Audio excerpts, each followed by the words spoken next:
2003, I said, "Hey Ed, do you mind if I take over the The show show.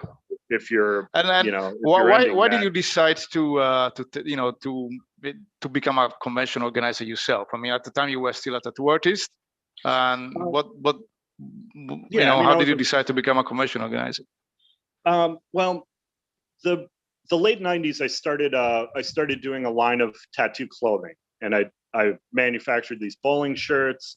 I started making. I was actually the first person to do photo image body jewelry. Okay, okay. Yeah, oddly, just another side project. I like making things. I like doing stuff. So, as a side project, I started doing a lot of the tattoo conventions, selling the bowling shirts, and I'd be tattooing and selling shirts, or just hanging out, with but I was getting a booth, and so I was I was going to a lot of the early shows.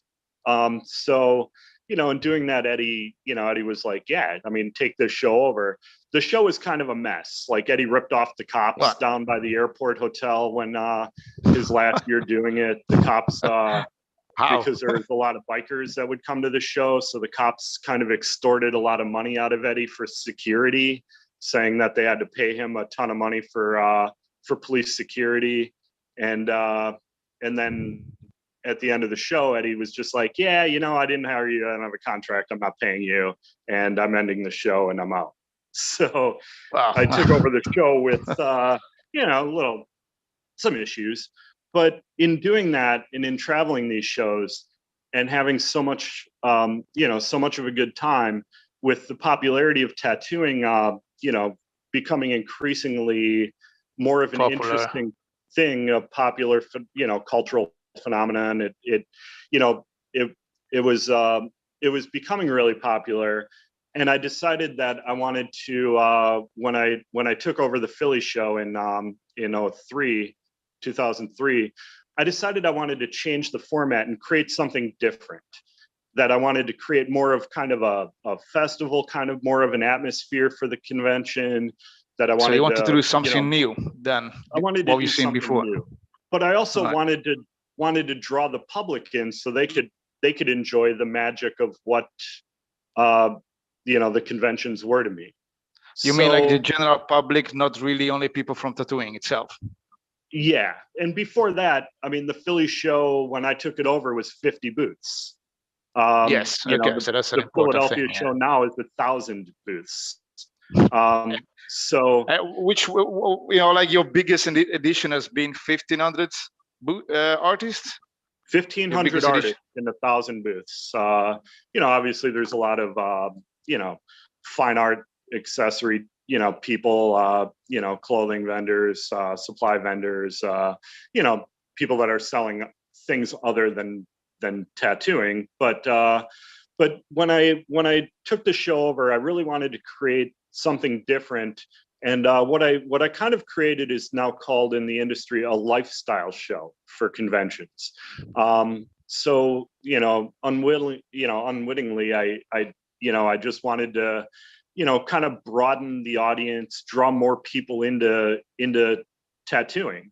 And how exactly did you do that? I mean, to bring more people in, what elements did you introduce in the conventions that were not there before? I started adding more entertainment. I started adding more fine art vendors, more trying to get different subcultures involved into the melting pot that was becoming tattooing. So I'd have bands, I started doing sideshow entertainment and revitalizing the whole sideshow performance art, because I was always fascinated by that whole circus culture and thought it was a really good crossover. And people weren't really doing entertainment or anything. Sorry, this was something that was not happening before?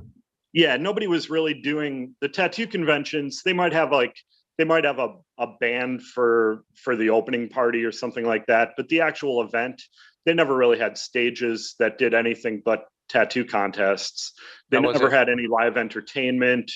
They weren't really reaching out to other fine art vendors for crossovers of different different subcultures.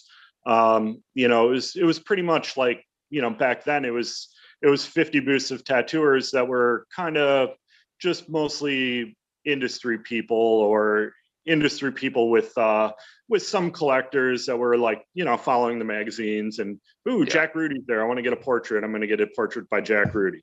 But they were like collectors that followed the magazines, that were, it wasn't mainstream.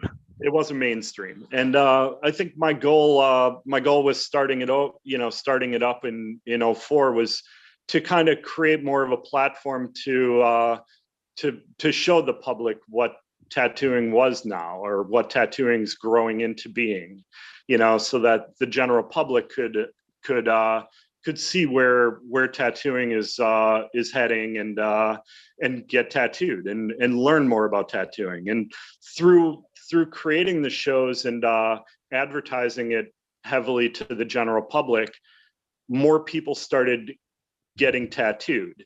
The amount of advertising impressions for tattooing that I've created in my 22-year career of promoting tattoo conventions is staggering. The amount of people that would have never gotten tattooed had a tattoo convention not given public interest in our medium. It was able to, with the conventions and advertising it heavily to the general public, created an interest in tattooing. It created a clientele. It helped draw more people into getting tattooed, getting their first tattoos, getting passing that thing from a tattoo being a fist-sized drunken idea to getting sleeves, getting back pieces, getting multi-session work, getting custom work. Yes. Like tattooing wasn't just picking a corny cartoon off a wall and getting it done on a drunken Friday night. Tattooing was now art. And I really wanted to promote tattooing as art.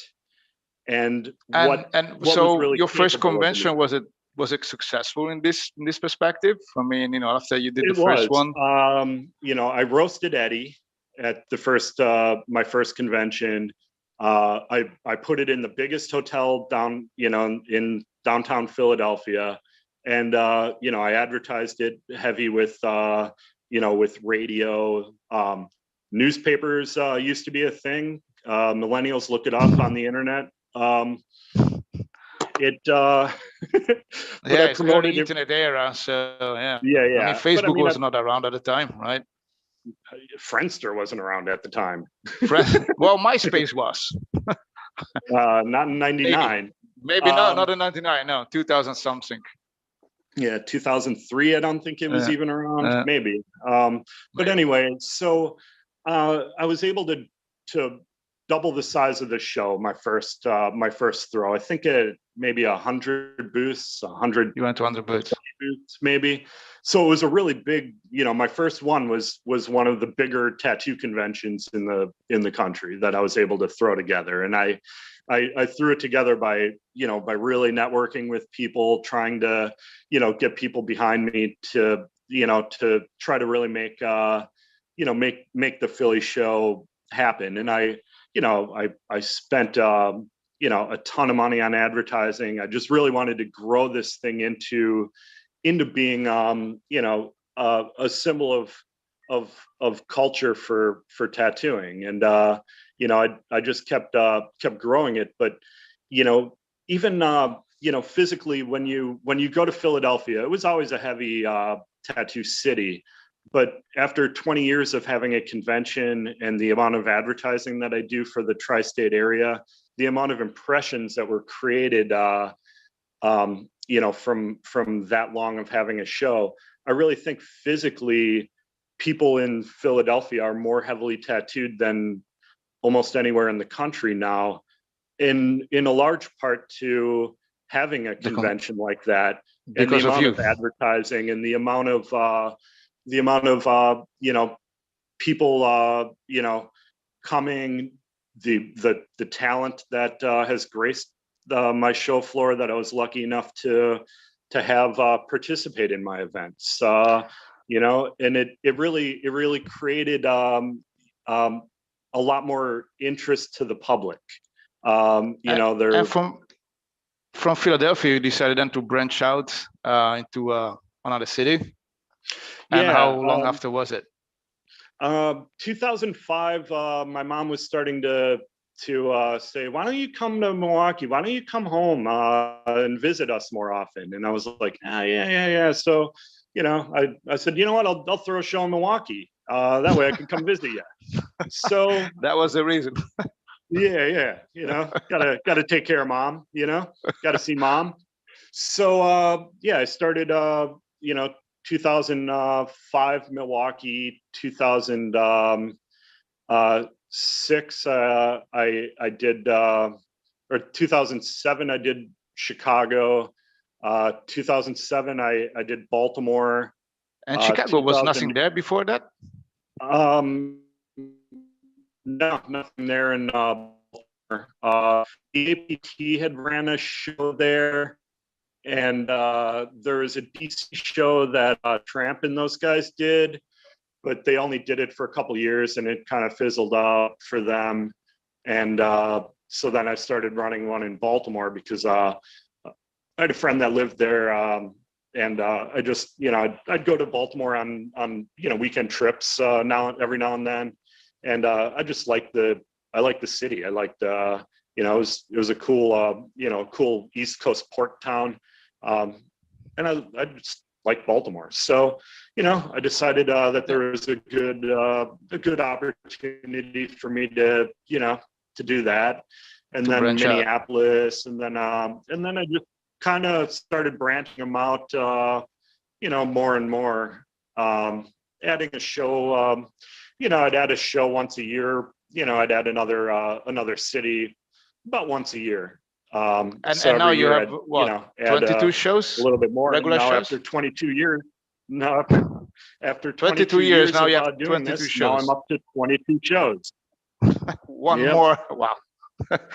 Now I'm impressed because I can't possibly. You are probably immune to stress or something, or what? I don't know about immune, maybe desensitized. All right.